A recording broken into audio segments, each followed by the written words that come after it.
نحمده ونصلي على رسوله الكريم اما بعد فقد قال الله تبارك وتعالى كما ورد في سورة البقرة اعوذ بالله من الشيطان الرجيم بسم الله الرحمن الرحيم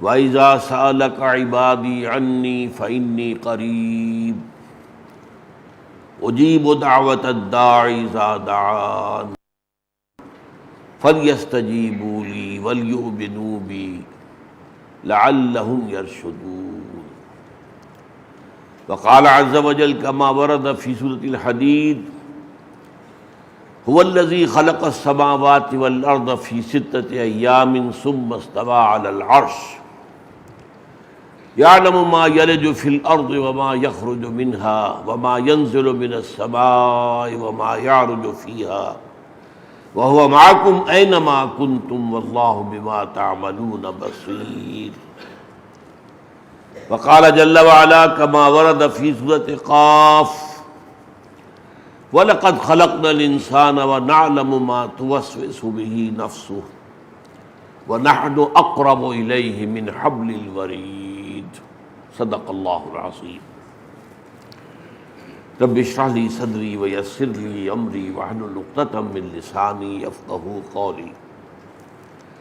اللہم ربنا الہمنا رشدنا واعذنا من شرور انفسنا اللہم ارنا الحق حقا وارزقنا اتباعہ وارنا الباطل باطلا وارزقنا اجتنابہ آمین یا رب العالمین۔ رمضان مبارک کا جو دو گنا پروگرام تھا، یعنی دن میں صیام، رات کو قیام، ان دونوں پروگراموں سے جن لوگوں نے کما حق حظ حاصل کیا، استفادہ کیا، فائدہ اٹھایا، ان کو اس بات کا احساس خود بھی ہوگا کہ ان کی ارواح کو ایک بالیدگی حاصل ہوئی، ان کے اوپر جو مادیت کا غلبہ تھا اس میں کمی آئی، اس کے بوجھ میں کمی ہوئی۔ اس کا نتیجہ یہ نکلتا ہے کہ پھر انسانوں کی ارواح جو ہیں، جب انہیں کچھ تقویت حاصل ہوتی ہے تو وہ پھر تقرب الی اللہ کی خواہش مند ہوتی ہے۔ یہ قاعدہ ہے، اصول ہے، کل شیء یرجع الی اصلہ، ہر شے اپنی اصل کی طرف لوٹتی ہے۔ تو ہمارا جو حیوانی وجود ہے وہ چونکہ اس زمین سے بنا ہے، مٹی سے بنا ہے، لہذا اس کے سارے رجحانات عالم سفلی کی طرف ہیں، لیکن ہمارا یہ روحانی وجود یہ تو عالم بالا سے، لہذا اس کی توجہ عالم بالا کی طرف ہے، ذات باری تعالیٰ کی طرف ہے۔ تو اس میں جو چوتھی آیت آئی اس رکوع کے اندر، جس میں کہ روزے کے احکام اور حکمتیں بیان ہوئی ہیں، ان کا ذکر پہلے یہاں ہو چکا ہے، صرف تذکرہ ہے کہ یہ جو کیفیت ہوتی ہے ارواح انسانیہ کی، اگر واقعتاً انہوں نے رمضان مبارک کے پروگرام سے فائدہ اٹھایا ہو، واقعتاً روزے رکھے ہوں، ان کے روزے فاقے نہ ہوں، جیسا کہ ایک حدیث میں آیا ہے کہ من لم یدع قول الزور والعمل بہ فلیس للہ حاجۃ ان یدع طعامہ وشرابہ، جو شخص جھوٹ بولنا نہ چھوڑے، جھوٹ پر عمل کرنا نہ چھوڑے، تو اللہ کو کوئی ضرورت نہیں ہے کہ وہ کھانا پینا چھوڑ دے۔ یہ اس کا فاقہ ہے، روزہ نہیں۔ جنہوں نے روزے رکھے، فی الواقع رکھے، اور رات کا قیام کیا جیسے کہ اس کا حق تھا، ان کی ظاہر بات ہے کہ ان کی ارواح کے اندر یہ جذبہ پیدا ہوا۔ اس کی مظہر ہے یہ آیت، وَإِذَا سَأَلَكَ عِبَادِي عَنِّي فَإِنِّي قَرِيبٌ۔ اے نبی، جب میرے بندے آپ سے میرے بارے میں دریافت کریں تو انہیں بتا دیجئے کہ میں دور نہیں ہوں، قریب۔ اجیب دعوت الداع اذا دعان، میں تو ہر پکارنے والے کی پکار کو سنتا ہوں، جہاں بھی اور جب بھی مجھے پکارے۔ انگریزی میں جو آپ کہتے ہیں دیر اینڈ دین، اذا دعان، فَلْيَسْتَجِيبُوا لِي، البتہ اس کا ایک تقاضا یہ ہے کہ وہ بھی میری بات کو مانے، میری پکار پر لبیک کہیں، جو چیزیں میں نے ان پر فرض کی ہیں انہیں پورا کریں، انہیں ادا کریں۔ فَلْيَسْتَجِيبُوا لِي وَلْيُؤْمِنُوا بِي لَعَلَّهُمْ يَرْشُدُونَ، اور مجھ پر اپنا ایمان پختہ رکھیں، اسی سے وہ اصل میں کامیابی، جو اصل کامیابی ہے رشد اور فلاح، وہ حاصل کر پائیں گے۔ تو اس میں جو سب سے پہلی بات بتانے کی ہے وہ یہ ہے کہ دنیا میں دو طرح کی ایکسپلائٹیشنز رہی ہیں۔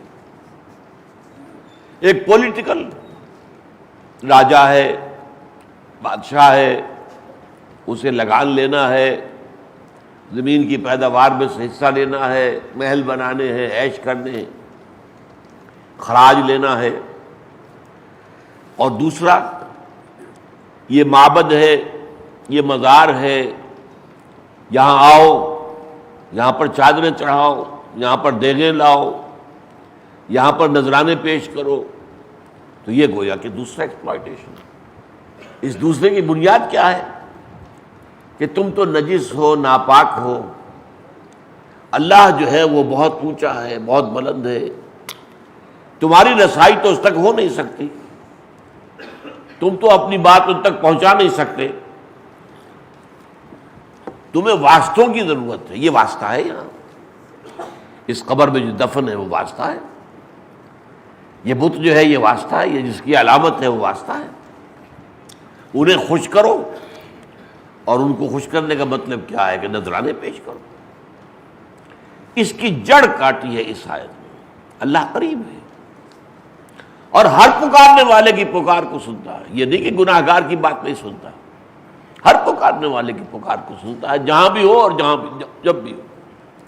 البتہ یہ کہ اس کا جو پہلو دوسرا ہے کہ وہ بھی میری بات سنے اور مانے، اور جو میں نے فرائض عائد کیے ہیں ان کو ادا کریں۔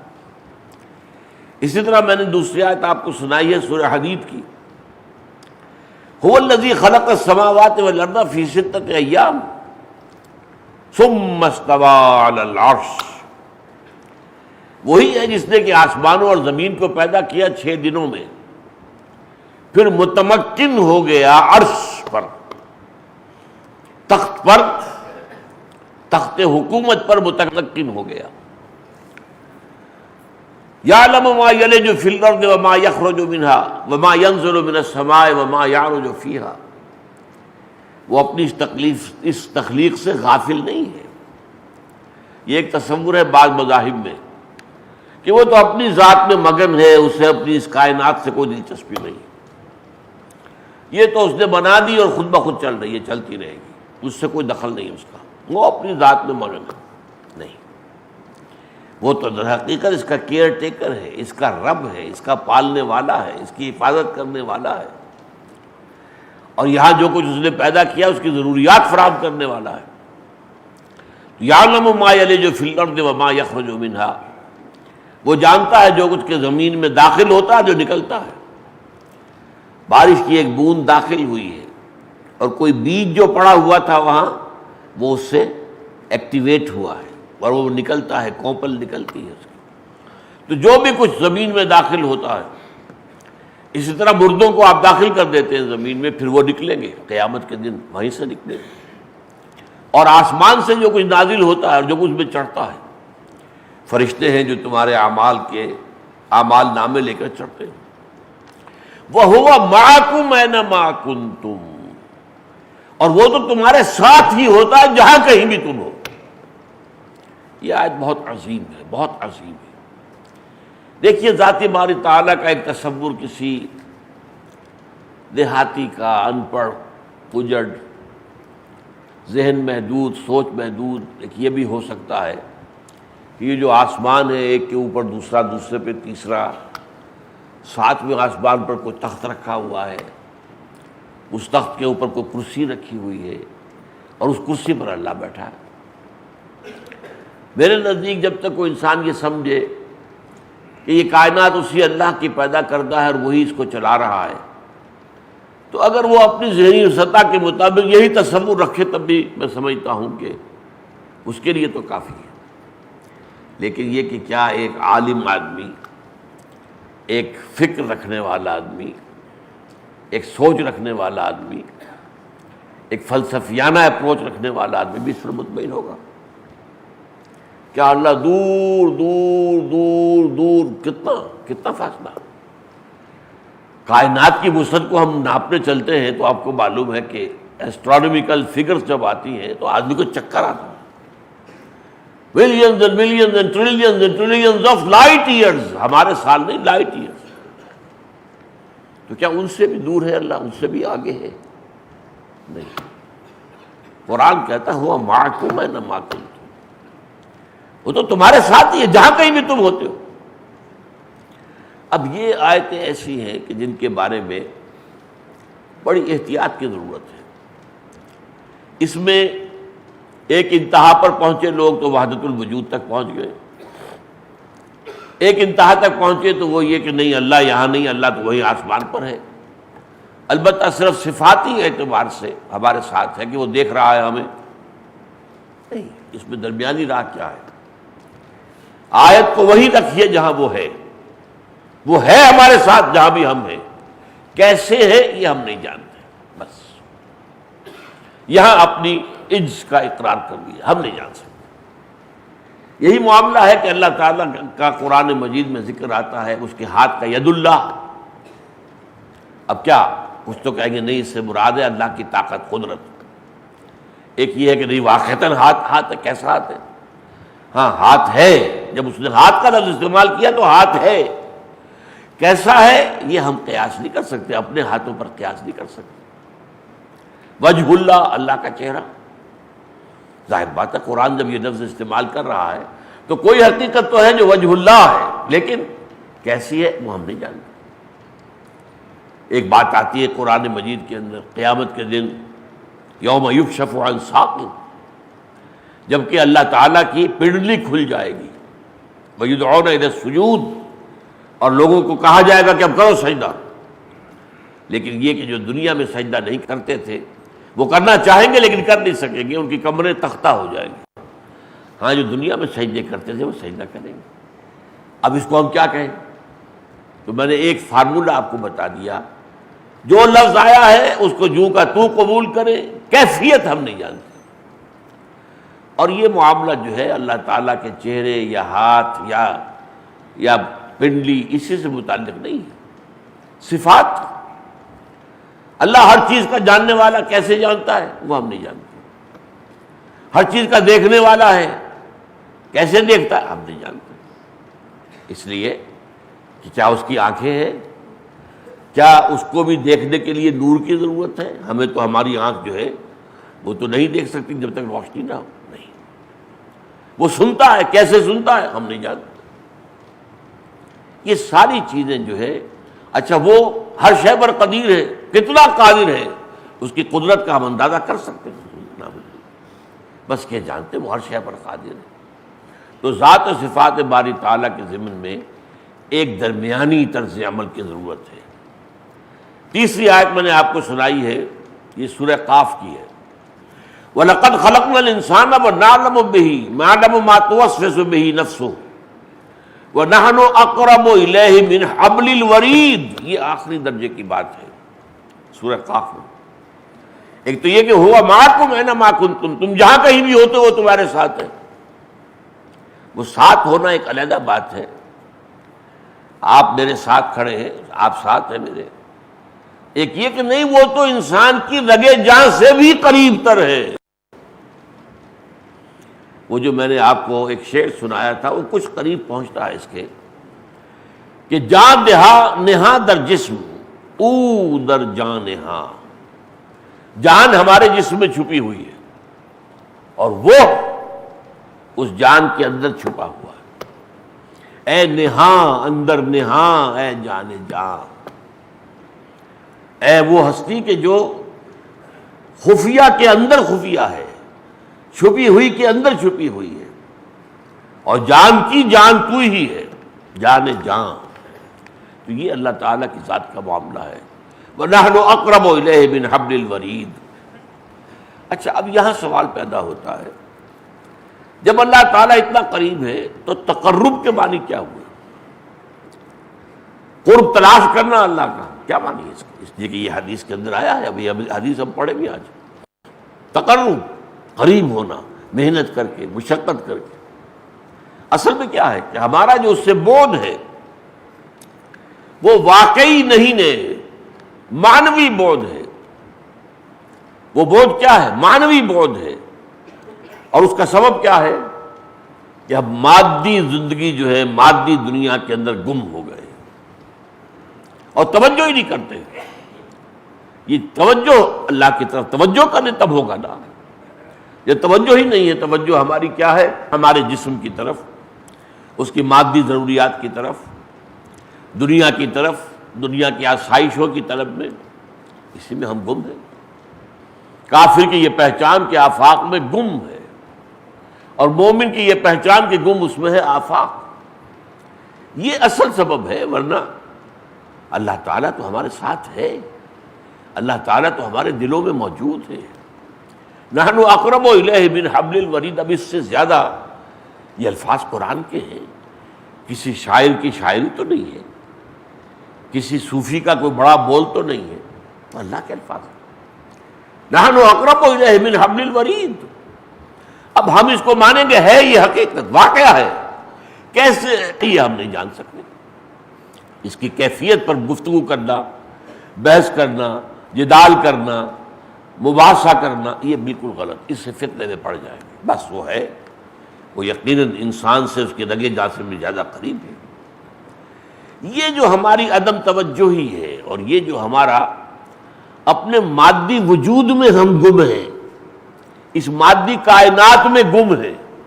ایک تو کائنات ہے، یہ دنیا کی جو ہے دلچسپیاں ہیں، اس کی آسائشیں ہیں، اس کی عیاشیاں ہیں، اس کے ذائقے ہیں، اس کی لذتیں ہیں.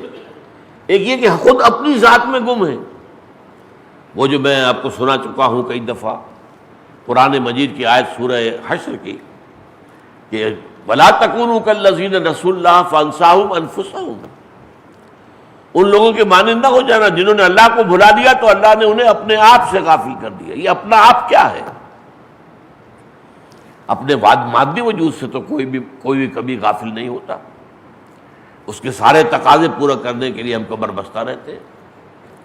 جو بھی اندر سے خواہش ابھرتی ہے اس کو پورا کرنے کی کوشش کرتے ہیں. ٹھیک ہے، جو بندہ مومن ہے وہ حلال سے کرے گا، جو فاسق و فاجر ہے وہ حرام کے اندر بھی منہ مار دے گا. لیکن کوشش تو سبھی کرتے ہیں اپنے نفس کے تقاضوں کو. حضور نے خود فرمایا ان لنفسک علیک حقا، تمہارے نفس کے بھی تم پر حقوق ہے، ادا کرو انہیں.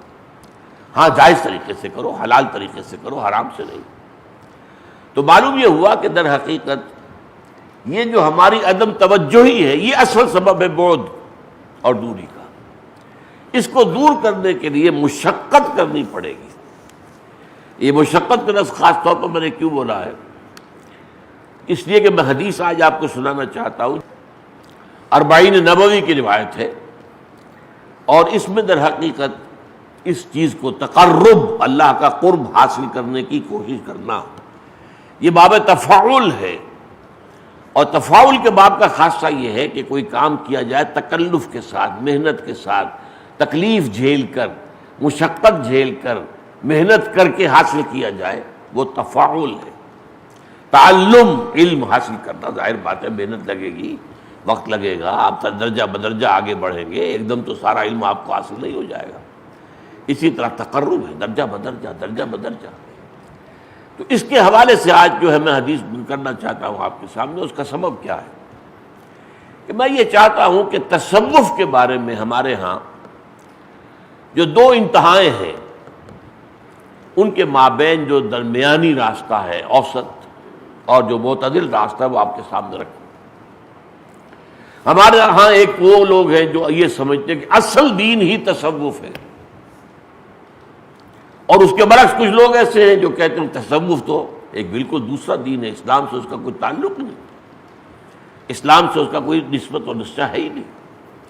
یہ دو انتہائیں ہمارے ہاں ہیں. تصوف کے دشمن بھی ہیں اور تصوف ہی کو اصل دین سمجھنے والے بھی ہیں. اس میں اصل حقیقت کیا ہے وہ میں چاہتا ہوں کہ آپ کے سامنے اس حدیث قدسی کی روشنی میں. یہ حدیث نمبر 38 ہے 40 نووی کی. اس کے راوی حضرت ابو ہریرہ رضی اللہ تعالیٰ عنہ، اور یہ نوٹ کر لیجئے کہ یہ بخاری شریف کی حدیث ہے. اگر یہ بخاری شریف کی حدیث نہ ہوتی تو ہمارے ہاں جو تصوف سے بعد رکھتے ہیں وہ تو فوراً کہتے ہیں جھوٹی ہے، یہ موضوع ہے، یہ گھڑی ہوئی ہے. اور ہمارے یہاں عام طور پر جو اہل حدیث مسلک کے لوگ ہیں جو تصوف سے بہت بعد رکھنے والے ہیں، عام طور پر وہ یہی کہہ دیتے ہیں. لیکن کریں کیا، یہ حدیث تو بخاری کی ہے، اس کو تو یہاں سے کوئی ہٹا نہیں سکتا. اب اس میں سب سے پہلے جو لفظ آ رہا اور یہ حدیث قدسی ہے. حضور فرماتے ہیں صلی اللہ علیہ وسلم ان اللہ تعالی قال، اللہ تعالیٰ نے یہ فرمایا. یہ حدیث قدسی کہلاتی ہے، کئی دفعہ بیان ہو چکا ہے اس کا. من عادى لي وليا فقد آذنته بالحرب، جس نے میرے کسی ولی سے دشمنی کی اس کے لیے میری طرف سے اعلان جنگ. پہلی بات تو یہی ہے کہ ہمارے ہاں عام طور پر وہ لوگ جو تصوف وغیرہ سے بعید ہیں وہ اس ولایت باہمی ہی کے قائل نہیں. اللہ کے ساتھ کوئی ولایت کا رشتہ بھی ہے، کوئی دوستی کا رشتہ بھی ہے. قرآن مجید تو خاص طور پر کہتا ہے الا ان اولیاء اللہ لا خوف علیہم ولا هم یحزنون الذین آمنوا وکانوا یتقون لهم البشری فی الحیاۃ الدنیا والآخرہ لا تبدیل لخلق اللہ ذلک هو الفوز العظیم. سورہ یونس کی آیات ہے. آگاہ ہو جاؤ، اللہ کے جو اولیاء ہیں ان کے لیے نہ کوئی خوف ہے نہ کوئی حزن ہے. لیکن ایک طرف دوسری انتہا کیا، اولیاء اللہ کو دوسری مخلوق نہیں انسانوں سے ہوتے، انسانی ہوتے. ہاں ان کا وصف کیا ہے، الذین آمنوا وکانوا یتقون، جو لوگ ایمان لائے اور تقویٰ کی روش اختیار کیے رہے، بس وہ ہمارے ولی ہیں، ہمارے دوست ہیں، ہمارے ساتھی ہیں. ان کے سروں پر سینگ نہیں ہوتے، وہ کوئی علیحدہ اسپیشیز نہیں ہے، کوئی علیحدہ نوع نہیں ہے. انسان ہی حقیقی معنی میں ایمان حاصل ہو جائے اور یہی ایمان ترقی کر کے پھر درجہ احسان تک پہنچ جائے. ان تعبد اللہ کانک تراہ فإن لم تکن تراہ فإنہ یراک. وہ حدیث تو ہم نے بہت تفصیل سے پڑھی تھی، حدیث جبرائیل. تو درجہ احسان. بس مصیبت یہ ہوئی ہے کہ ہمارے ہاں لفظ تصوف بہت عام ہو گیا اور جو اصل اصطلاح قرآن اور حدیث کی تھی احسان، وہ ذہن سے نکل گیا. تصوف کی اصطلاح جو ہے نہ قرآن کی ہے نہ حدیث کی ہے، بلکہ یہ پتہ ہی نہیں ہے کہ یہ کہاں سے بنا ہے لفظ. لوگ صفا سے کہتے، صفا سے بن نہیں سکتا کسی بھی عربی گرامر کی روح سے. ہاں جس سے بن سکتا ہے صوف، صوف کہتے ہیں اون کو.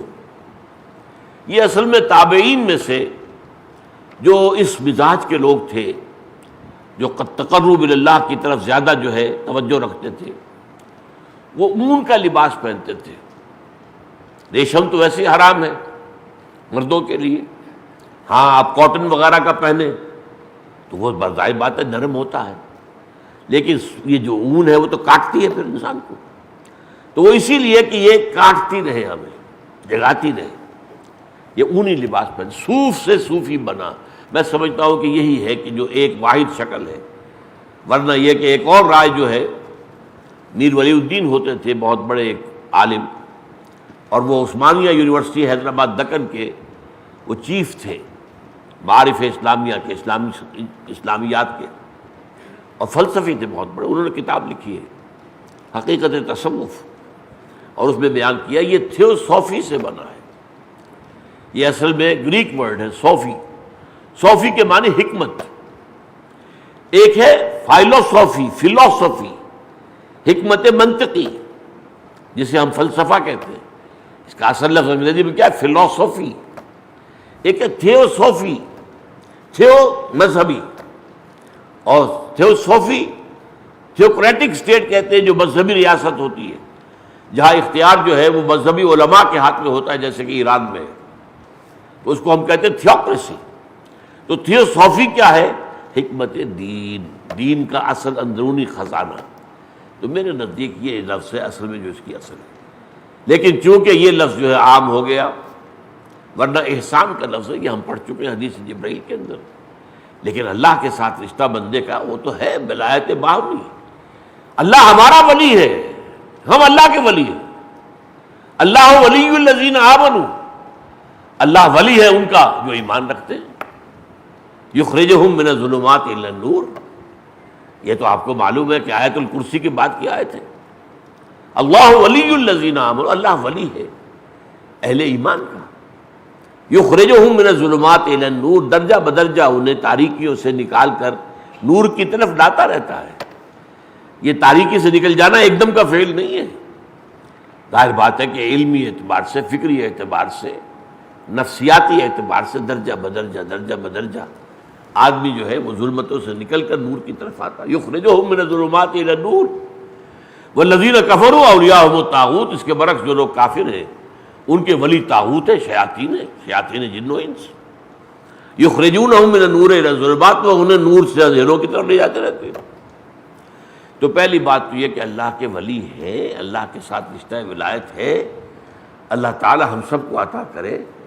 اور وہ کیا ہے؟ الذین آمنوا وکانوا یتقون لہم البشریٰ فی الحیات الدنیا والآخرہ، ان کے لیے بشارت ہے دنیا کی زندگی میں بھی اور آخرت کی زندگی میں بھی. ان الذین قالوا ربنا اللہ ثم استقاموا تتنزل علیہم الملائکۃ الا تخافوا ولا تحزنوا، جو لوگ کہیں کہ ہمارا رب اللہ تو اس پر جم جائیں، ان پر فرشتوں کا نزول ہوتا ہے اس پیغام کے ساتھ کہ نہ کوئی خوف کھاؤ نہ حزن کرو.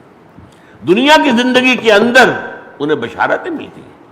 لہم البشریٰ فی الحیات الدنیا والآخرہ لا تبدیل لخلق اللہ ذالک هو الفوز العظیم، اور یہ سب سے بڑی کامیابی ہے.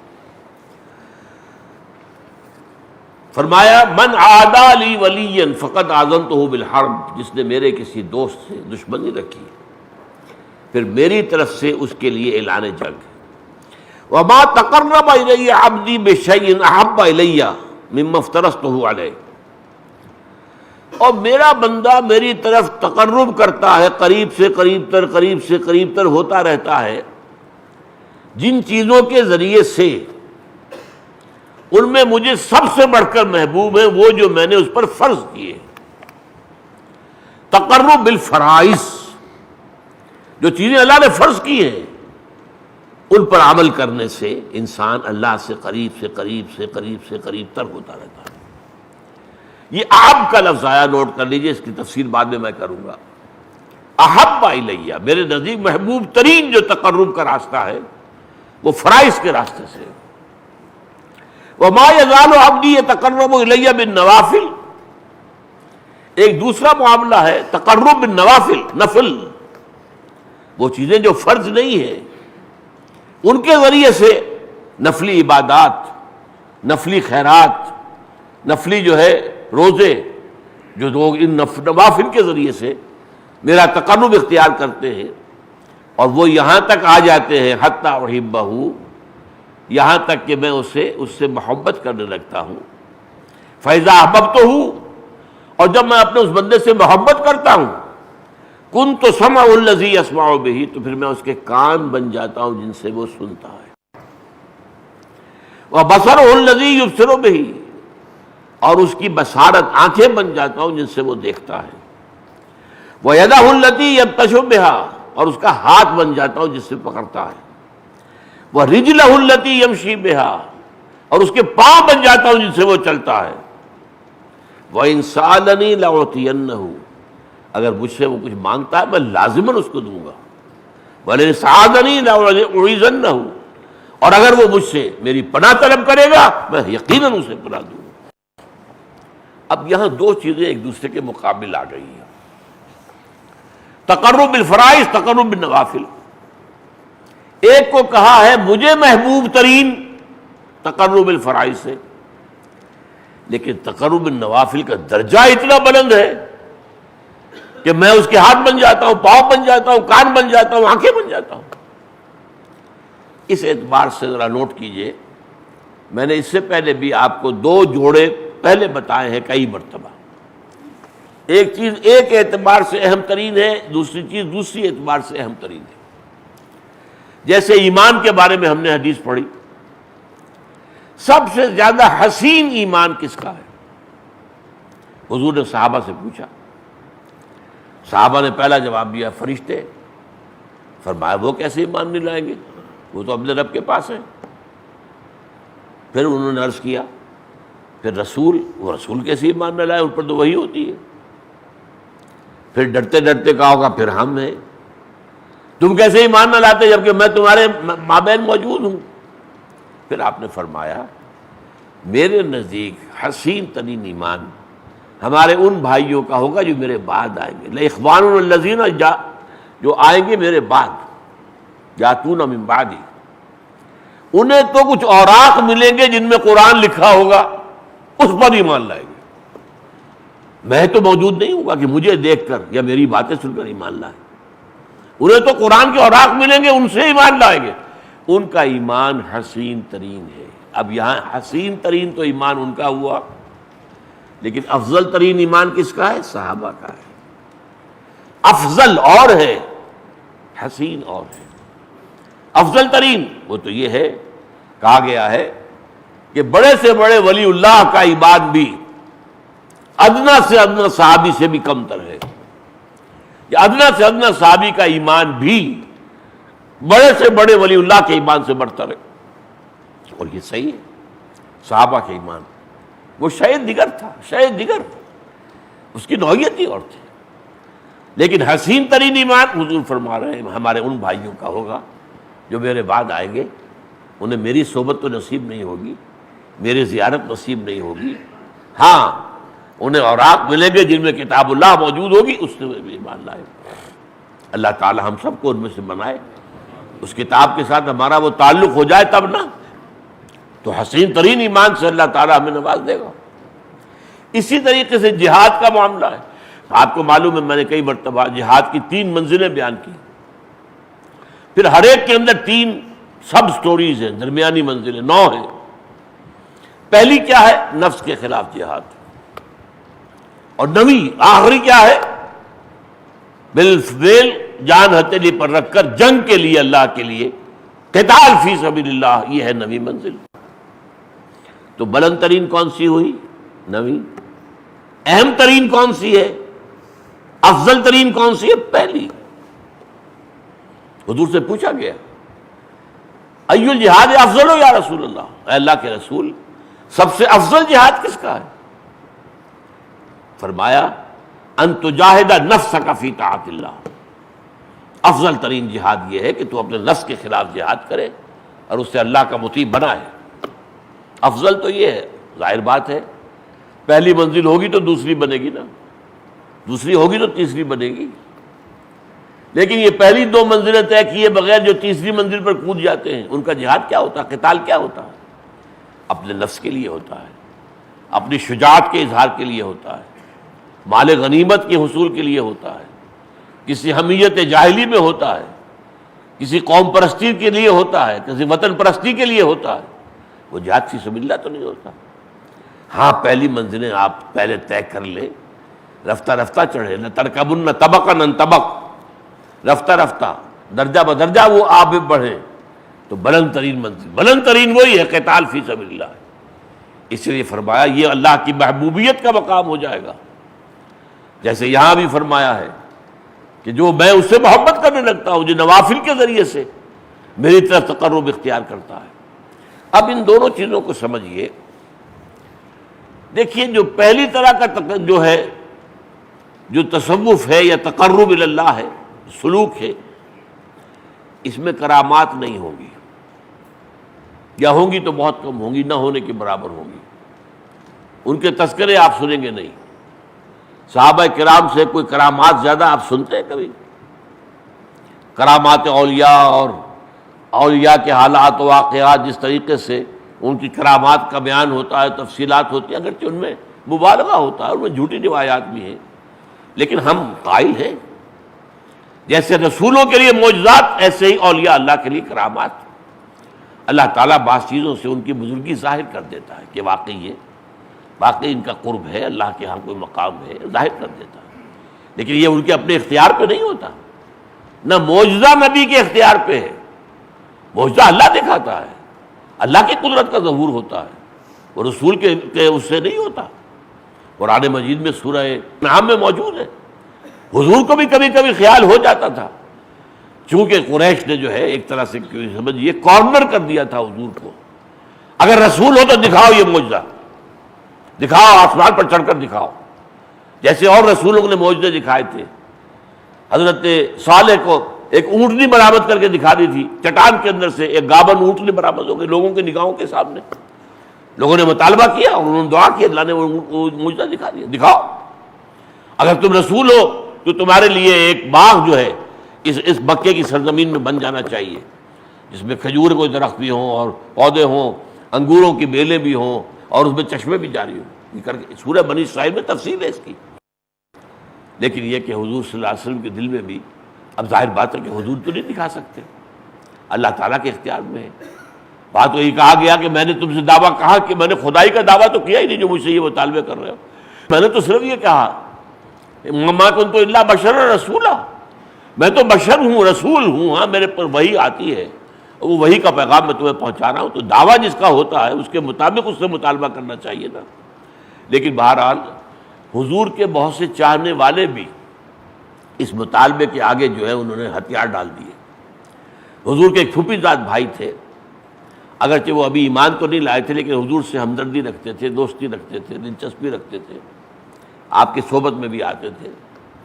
ایک روز ایسے ہی محفل میں قریش نے جب سارے مطالبے کیے، جب وہاں سے حضور واپس جانے لگے تو انہوں نے کہا کہ دیکھیے آج تو آپ کی قوم نے آپ پر حجت قائم کر دی ہے، آپ واقعی اگر رسول ہیں تو یہ معجزے دکھائیے، ان کی تو حجت آپ پر آ گئی۔ تو ذرا سوچیے کہ حضور کی جان کیسے شکنجے میں آ گئی۔ اللہ دکھاتا نہیں، اللہ کیوں نہیں دکھاتا؟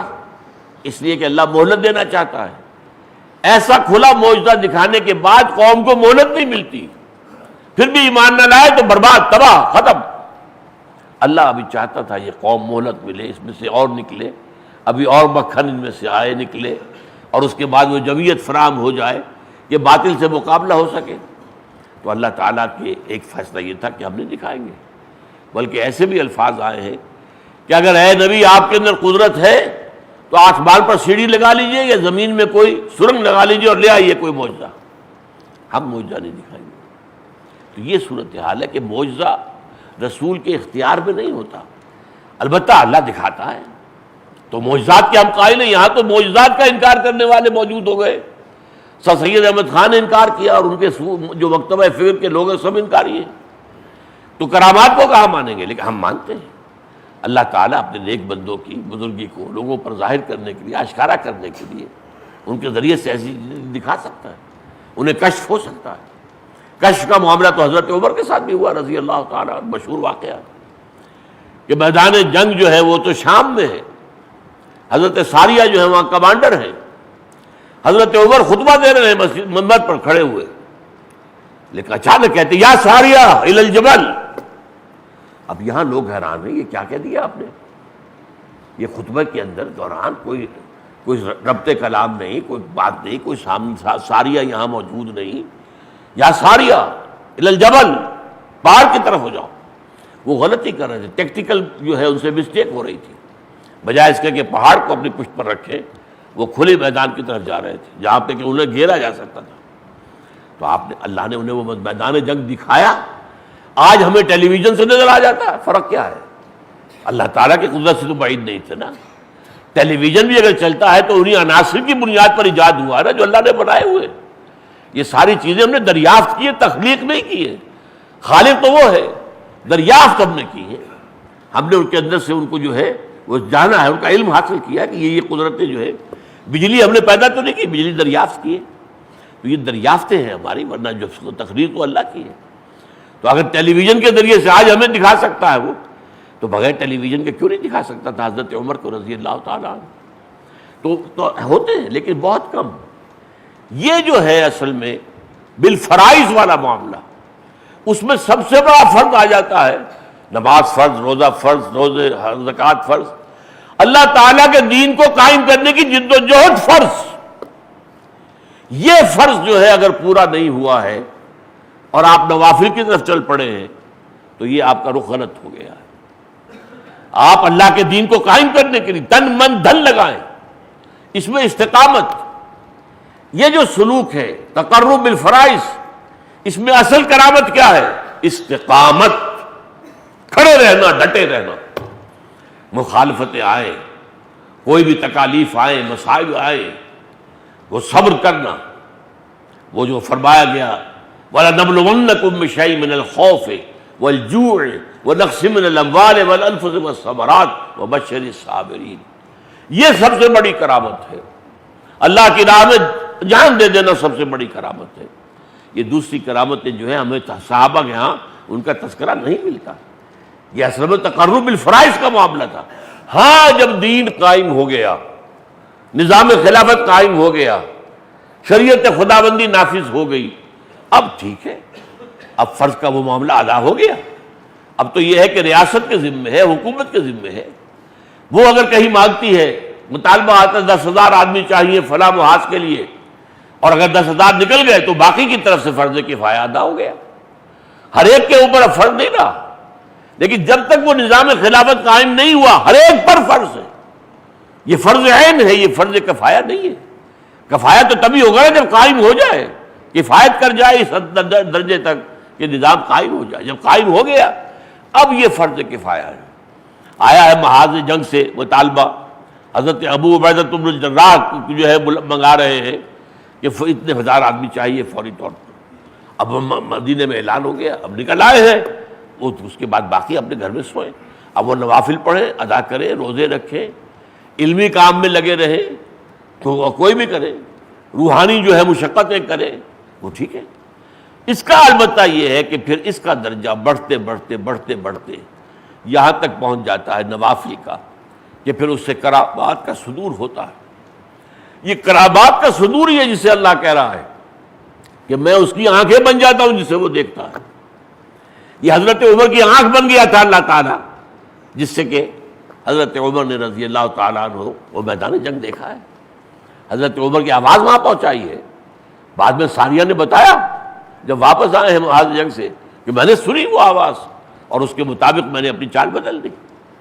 تو کرامات کا معاملہ جو ہے وہ تقرب بالنوافل کے ساتھ ہے، تقرب بالفرائض کے ساتھ نہیں ہے۔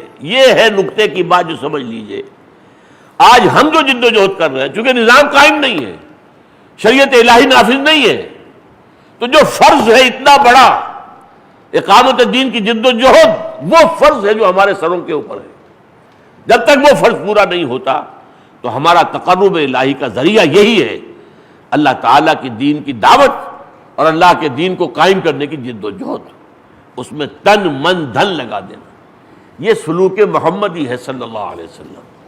صحابہ کو حضور نے یہ سلوک طے کرایا تھا، یہ ان کا سلوک تھا، سلوک صحابہ اور سلوک محمدی صلی اللہ علیہ وسلم۔ باقی یہ ہے کہ جو اس کے بعد پھر نظام بن گیا، شریعت نافذ ہو گئی، اگرچہ کچھ عرصے کے بعد وہ سیاسی نظام تو بدل گیا، ملوکیت آ گئی، لیکن شریعت پھر بھی نافذ تھی، اللہ کے احکام نافذ تھے۔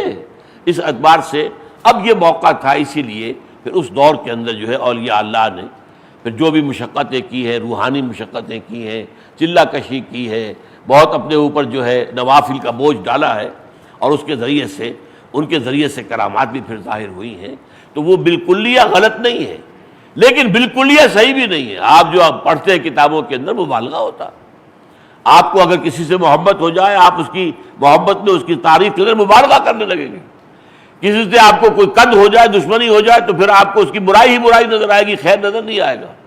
لہذا ان میں ہمارے لیے کوئی سند نہیں ہے، اس لیے کہ آپ کو معلوم ہے کہ اللہ کی کتابوں میں تحریف ہو گئی، حدیثوں میں ہو گئی، حدیثیں گھڑ لی گئی جھوٹی موضوعات، حدیثیں ضعیف تو ہے ہی ہے، موضوعات بھی ہیں جن کو کہ گھڑ لیا گیا جھوٹی۔ تو ظاہر بات ہے ان کتابوں میں جو تصوف سے متعلق ہے تحریف کیوں نہیں ہوئی ہوگی؟ ہمارے لیے اصل کتاب اللہ کی کتاب، اصل رہنمائی رسول کی سنت، اور اس کو اللہ تعالیٰ نے حدیث کی شکل میں محفوظ کر دیا ہے۔ تو یہ اصل میں فرق ہے۔ ایک بن نوافل وہ ہے جو اللہ کا محبوب ترین ہے، آپ جو ہے وہ تو ہے میرا بندہ فرائض کے ذریعے سے میرے قریب سے قریب تر ہوتا ہے۔ البتہ یہ ہے کہ جب فرائض کا درجہ پورا ہو گیا، دین قائم ہو گیا، شریعت الہی قائم ہو گئی، حکومت الہیہ قائم ہو گئی، اب جو ہے وہ جو نوافل کے ذریعے سے تقرب کا معاملہ کھل گیا ہے، اور اس میں یہ ہے کہ انسان بلند ترین مقام تک پہنچ کر اس انتہا تک بھی، جس کی اب ہم تعبیر نہیں کر سکتے کہ اس کا مطلب کیا ہے، کہ اللہ تعالیٰ انسان کا ہاتھ بن جاتا. بس یہاں بھی وہی ہے کہ الفاظ کو مانیں گے ہم، حدیث صحیح ہے، بخاری کی حدیث مانیں گے، البتہ اس کی کیفیت کی تفصیل میں جانے سے فتنہ پیدا ہوگا. اللہ انسان کا ہاتھ بن جاتا ہے، پاؤں بن جاتا ہے، ہمارے تصور سے ماورا ہے یہ بات، لیکن حدیث ہے، حدیث بخاری کی ہے. اللہ تعالی ہمیں اس معاملے میں بھی کہ تصوف نہ تو کل کا کل غلط ہے نہ کل کا کل صحیح ہے، ہاں اس کے اندر درمیانی راستہ، اور اس میں دو راستے جو ہیں، تقرب بالفرائض، تقرب بالنوافل. اور حضور کا یہ قول، اور یہ قول اللہ کا ہے، قول یہ حدیث قدسی ہے کہ جو سب سے زیادہ محبوب ہے وہ تقرب بالفرائض ہے. البتہ تقرب بالنوافل کا درجہ بلند ہو جاتا ہے، لیکن یہ کہ اس کا تو موقع ہی تب آئے گا جبکہ فرائض کا درجہ پورا ہو چکا ہو، اس سے پہلے تو نہیں آئے گا. لہذا جب تک اقامت دین ہو نہیں جاتی بالفعل، تقرب بالنوافل کا کوئی موقع نہیں ہے. اقول قولی ھذا واستغفر اللہ لی ولکم ولسائر المسلمین والمسلمات.